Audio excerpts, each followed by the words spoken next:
On October 8, 2018, Hurricane Michael underwent a 48-hour rapid intensification period where it went from a Category 1 hurricane to a Category 4 hurricane. By landfall on October 10, 2018 at 12:30 p.m. Central Time, Hurricane Michael was an unprecedented for the region Category 5 hurricane, making landfall near Tyndall Air Force Base, Florida. Hurricane Michael was the strongest hurricane in recorded history to make landfall on the Florida Panhandle. Landing with sustained winds of 161 miles per hour and a minimum pressure of 919 millibars, the storm was the fourth most powerful hurricane to hit the United States, spreading devastation far inland through many counties in northwestern Florida, from Bay County, Gulf County, Calhoun County, even through Jackson County and Leon County, where the state capital is located. Hurricane Michael was unique in that it maintained its major hurricane status all the way through the Florida-Georgia state line. As it entered Seminole County, Georgia, it was still a strong Category 3 hurricane. Across northwestern Florida and into the state of Georgia, Hurricane Michael was responsible for $25 billion in damages. These are the 31 voices of Hurricane Michael, representing the many unique experiences and perspectives of the community members who endured the storm and its impacts. Voices of hope, empathy, pain, lessons learned, grit, determination, and extensive insight into one of the most catastrophic hurricane seasons the Florida Panhandle has ever encountered. I'm meteorologist Melissa Thomas, and allow me to introduce you to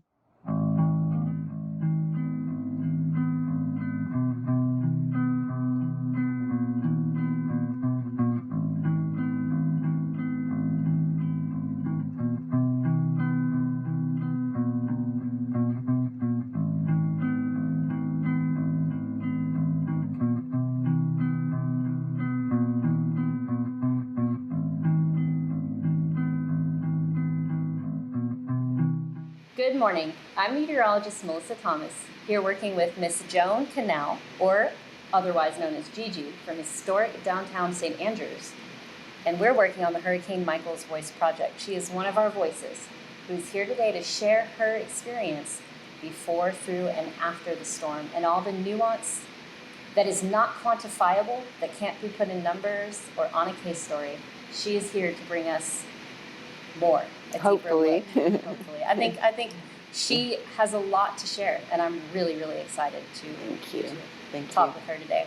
But first, I would like to ask you, what made Panama City feel like home to you leading up to the storm?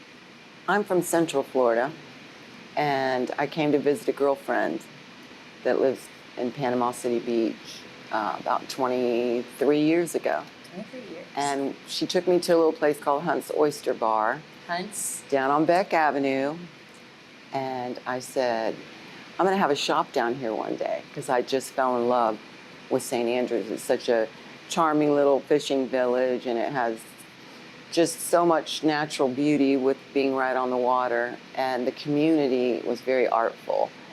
And I just fell in love with St. Andrews and went home and figured out a way to move to Panama City. I just fell in love with St. Andrews. And the St. Andrews district for Panama City is just this personality-filled little nook of Panama City that just, it brings so much community together with the parades and the festivals, and that's also where the Saturday market's held, right? The farmers market. Yes, every Saturday. It's so that brings everybody out. Beautiful. It's got to be handmade or homegrown to be in our market. And it's every Saturday, and it's a great gift. Central part to Panama City. And so, leading up to the storm last year, your business is running. You're living in Panama City. How are you feeling? Did you feel prepared that season? We stay prepared because we're on the water, and in 12 years of having my shop, Hectic Eclectic, on Beck Avenue, we sandbagged a lot, and we boarded up twice. Now that was Hectic Eclectic. Yes. Was the business you had that you it's a mouthful, isn't it? Blossoming in, but you made your dream come true. You said, "Hey, this is where I want to do it." And I was very blessed. Hectic Eclectic was born in downtown San Andreas. Yes, and I had 12 beautiful years there, so that was my gift, to have to be there for 12 years in that beautiful community. And it's a very tight-knit community, a very artful community. We had a merchants association group, which is still going on there. And a lot of events. St. Andrews is a salty place that likes to have a good time. Yeah. So we were always coming up with different events to have and involve the community, because it's kind of a community outreach place, St. Andrews, and a place to go when you just want to relax, have good food, hear some music, do some shopping. I actually was a server for a couple of years at the captain's table right there, so that's like my restaurant family. They saw me through college, they saw me off to college. So it's a great place. A lot of the events that you're talking about, I mean, I was probably hanging out the door at the captain's table just watching it all go on. It's a special place, St. Andrews. And the community that you and the surrounding area brought to that then filtered into the businesses throughout. You know, after an event, you go eat at a restaurant. Right? Yes. You go to Hunt's, you go to Captain's Table. I mean, it was just, yeah. I know the personality that you're talking about. It's one of the favorite places, I think, for people that have come to Panama City through the years. A lot of times it's Panama City and Panama City Beach, and it's hard for people to make a distinction unless you're here. Yeah. There's a bridge between us, and the beach did pretty good during the storm, not taking away from the people that got damaged there, but on our side of the bridge, there was a lot more destruction. And St. Andrews really got fractured in a way that we lost 2 huge restaurants down there, the one you're talking about, another restaurant, and so many businesses were not able to reopen.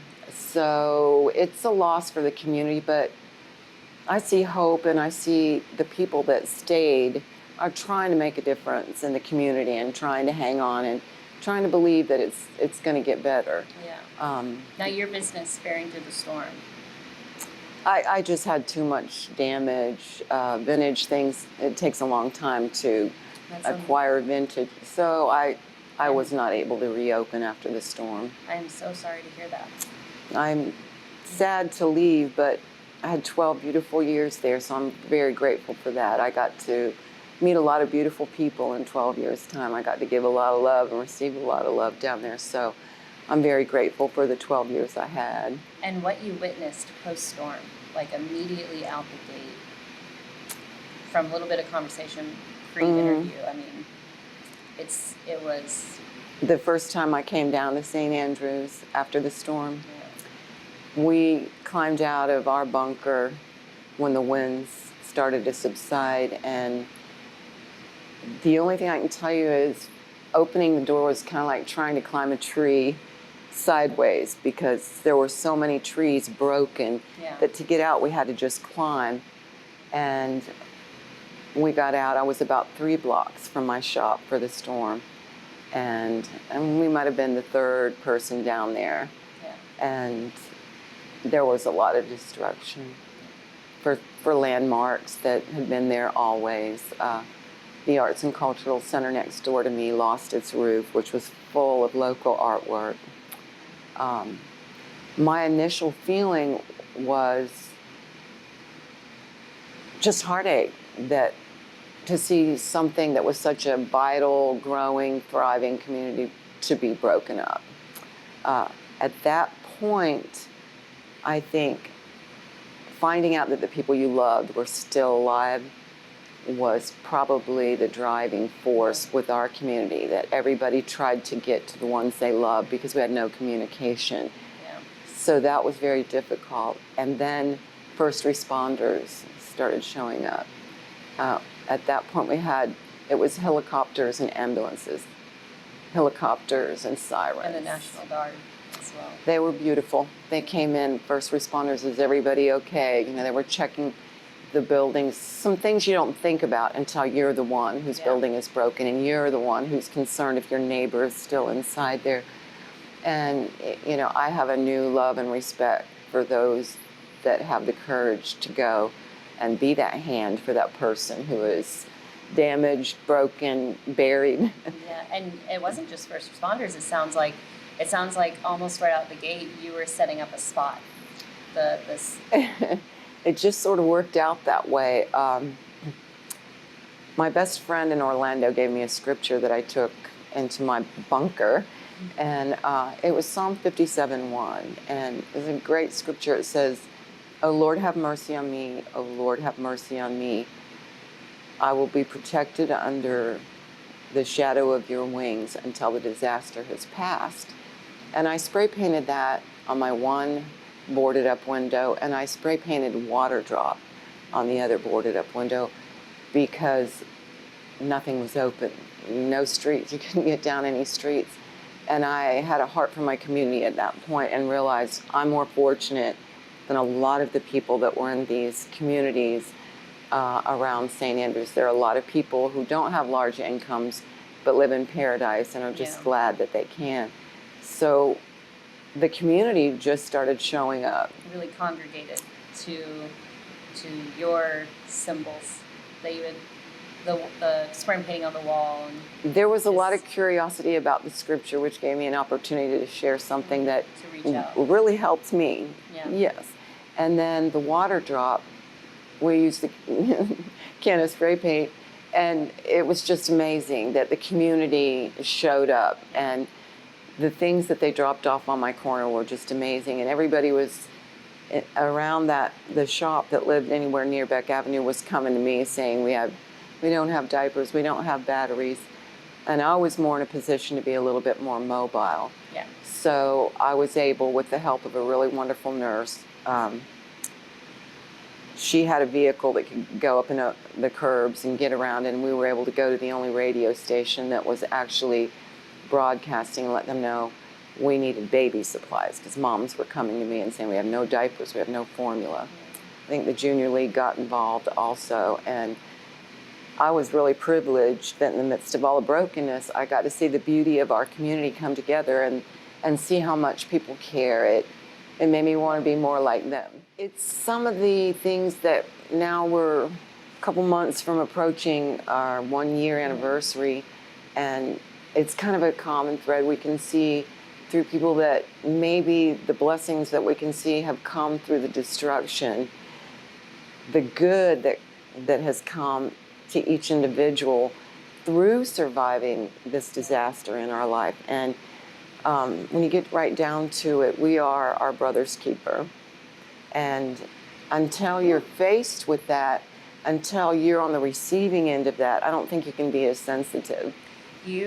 That just sent a chill down my spine that you referenced that, because the night before the storm, when I was posting from Tallahassee studying meteorology, one of the things I posted when the storm blew up from a 3 to a 4, and they were even saying this could potentially be labeled a 5 after the fact, I just posted, at this point, hold tight and know that we are our brother's keeper.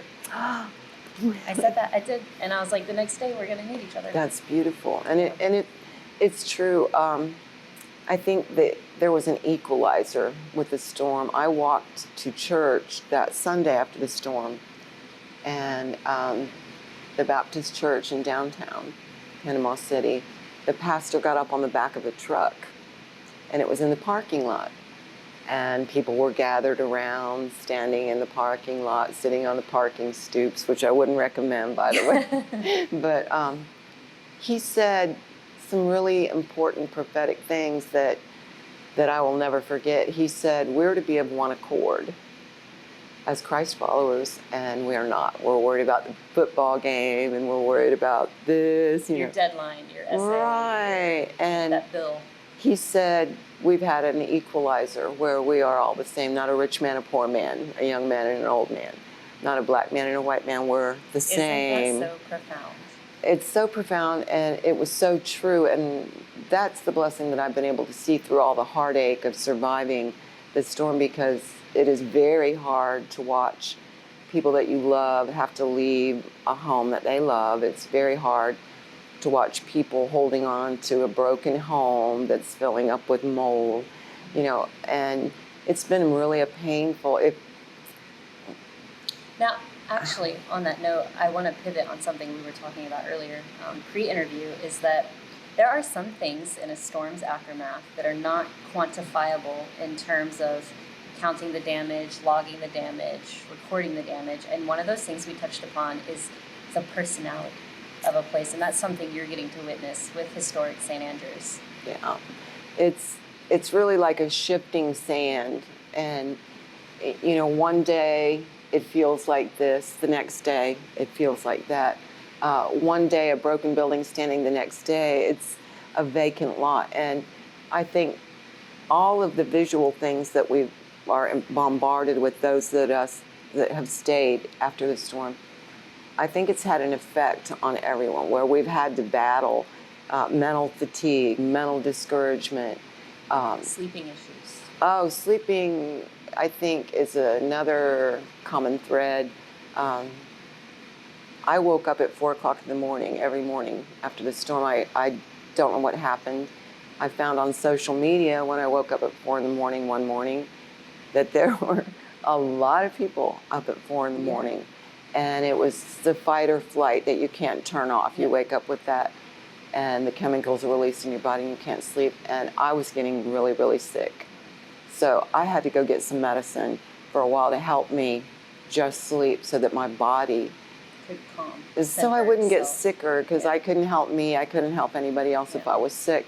And that's a decision that was really hard to make. A decision, I think, that was very, very brave of you to make, though. And there may be some people out there struggling that don't have that courage to reach out for help and feel normal for doing so. It is completely normal to reach out for help and say, hey, I'm struggling with this. And we, as a society, have means to help you center yourself for the survival. Because that is very important. That's a really good point. And I think when you go through this, whatever your circle is, your people, I think we need to really let each other know and give each other permission to be frail and to be human and to have brokenness, because we want to be strong, we want to be self-reliant, and those things get stripped away from you and you're left standing fractured, like the buildings you're looking at. You can't begin to put yourself together unless you accept you're a little fractured and you need to be put back together. It's so true. And I see that right now with adults with post-traumatic stress that lived through glass breaking and roofs falling, and our children here are very damaged from that and they're struggling with that. And I would say mental health is one of the biggest things when you've lived through a disaster, when your whole life has changed, when you're trying to cope with how do you eat, where do you live, how do I get from here to there? Everything's upside down. I think, especially if you're a spiritual person, a lot of times when you're spiritual, we think, oh, our spirituality should be able to get us through everything. But I think God uses things like doctors and medicine. And I think in a broken community, you have to give yourself permission to be broken. And you also have to be able to say, I need help. Yeah. And that part's hard for proud people. But the healing, I don't think, can come until we absolutely look at it and say, yes, I am broken. Yeah. I can't eat, I can't sleep. And so many people are going through that in this community still, and probably will be for a while, because we've still got to get through hurricane season this year. We'll have a tourist that's staying at the beach and they come into town and say, what's wrong? And they're not aware that we lived through a Category 5 storm, which have only been 4 of those to ever hit the United States in recorded history. And I think the thing that I'm going to walk away with, realizing that I didn't realize before, they tell you how to prepare for a storm. They tell you what you're going to need for so many days to keep you alive. Yeah. But there is not a manual of how you survive your community and the people that you love being broken.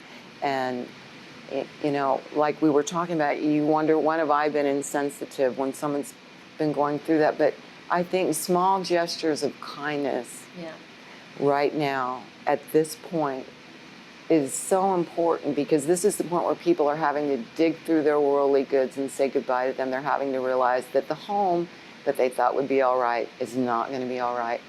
The people that stayed that are looking for homes and can't find one are getting ready to run out of their benefits for housing. Or the myriads of young families that weren't able to bounce back post-storm and had to flee to extended family members across the nation. They're not here for the new norm. How does the world know that? Yeah.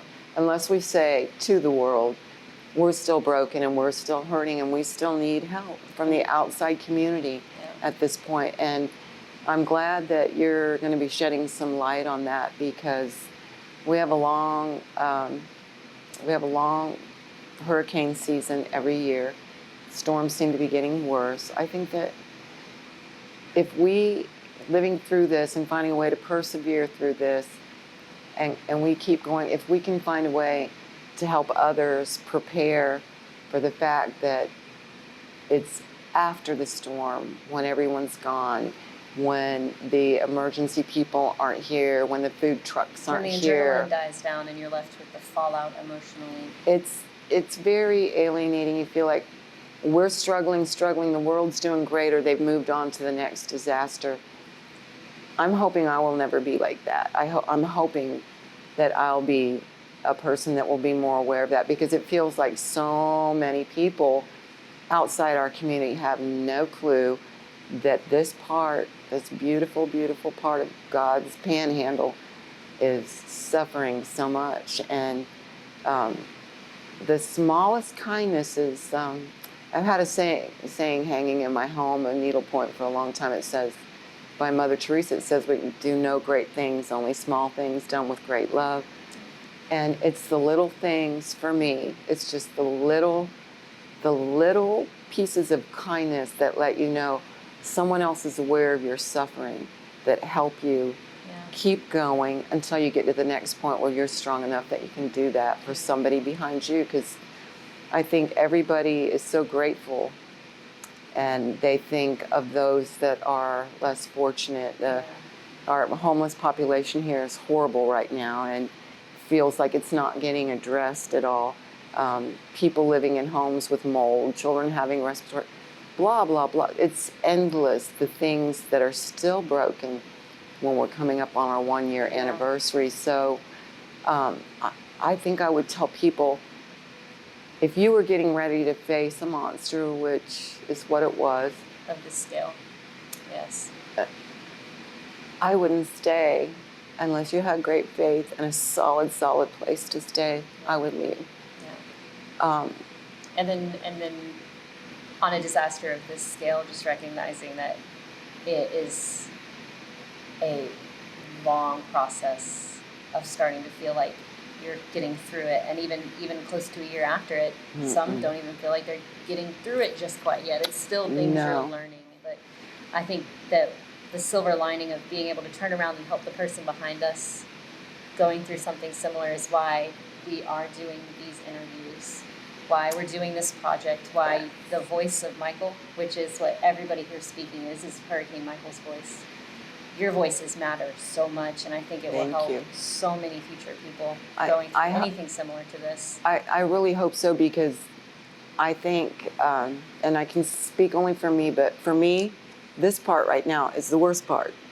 It's really the worst part, because it's dealing with the reality of your own broken life, which so many people, like you said, even the young couples that had chosen to be residents here and love this part of Florida that have had to leave. We can't see how many people have been affected like that, as just the ripple effect from Michael. But I can tell you that is a long process.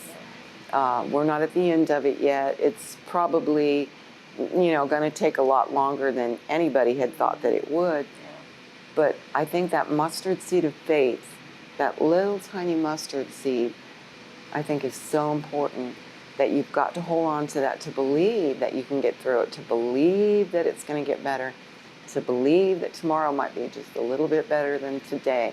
And I'm seeing that one by one, people are getting a little bit more emotionally solid. They're getting a little bit healthier. The resilience of the human spirit is starting to bounce through. But I'd say without loved ones, without a circle of love, without a support group that you are attached to, without that one-on-one reassurance from those that you love, that we together will get through this, I think would make life absolutely unbearable. And the recovery impossible. Oh my goodness. And the thing I'm seeing so much is that everyone in the community is so grateful for what they do have. Yeah. And it's the littlest things. because they know that there are people who have worse brokenness and people who are struggling that don't have as much as we do. I've got a room that I'm staying in now, and it's very comfortable. It's in a beautiful home. I'm so grateful for that. Somebody else could look at that and say, oh, she's just got a room. I am so thankful for that. Yeah. The comprehension of our blessings is much greater. Yeah. And that's one of the beautiful things that we've gotten out of the storm. And with every disaster, there are silver linings. There are, and some days you have to really get your magnifying glass out. Hold on to them when you find them. Hold on to them and share them, because, and just like sharing the brokenness and the things that you wish you weren't shaking, you wish you weren't, that you were able to sleep, you wish you could eat, you know, the brokenness, being real and being honest and being able to share that, I think is really important, especially for stronger, like men. I think particularly right now, men are supposed to be the strong one, and there are a lot of men that are suffering in this community just from what they've lived through. They're so exhausted. For maybe 6 weeks, all we heard were chainsaws nonstop. And I've had people tell me, I never knew my neighbor. He showed up with a chainsaw. Yeah. I never knew my neighbor. Now we meet and have a barbecue every weekend. So many people not only having to provide for their families, but then you're all of a sudden your whole community needs you. So you're providing for your families, you're providing for your neighbors, you're the level of, and it was men and women, but like men with the traditionally raised to be strong and provide.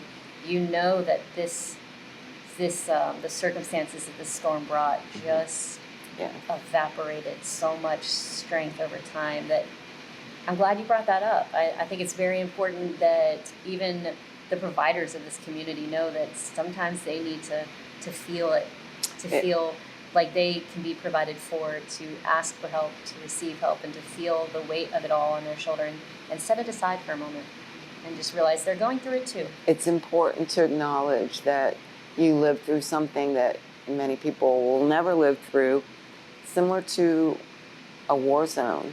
It's what we lived through. When I first met with the FEMA people, it was several weeks after the storm, and when I drove to Lynn Haven, I saw two women with grocery carts, with their children in a grocery cart, and their worldly possessions in a grocery cart. And I saw so many people with just a pack on their end. By the time I got up to the FEMA lady, I asked her, I said, this is really a silly question, but I said, are we in a disaster zone? She said, yes, honey, it's a disaster zone. And she said, it's just the same as war, if you were in a war zone. So I think to acknowledge this really happened to us. We really did live through a disaster, and we really are broken. Acknowledging that and reaching out for help. Because if you seek, I believe you find. If you want to be healthy and you seek a way to do that, you might have to persevere in your seeking, but I think that answer will come. And giving yourself permission to go get the help, I think, is maybe the beginning of your real healing, when you finally have to admit, yes, I'm broken, and yes, I need help. And I think that's very important for this community to be able to do that. And maybe hearing the stories of each of the individuals that are so brave enough to sit down with me and share this with the project, maybe that'll help people get that strength to reach out and ask for the help they need. I hope so. It's important. I am so grateful that you've taken the time to speak with us today and shared what you have with us. I mean, you've brought things to the table I wasn't expecting. Oh, thank you. And even sent chills down my spine talking to you. It's my pleasure to be a part of it. Really, anything. Really grateful. So Miss Gigi. And I'm grateful to you for letting us share our voice. Thank you so much. My honor. My honor completely. My pleasure. Thank you.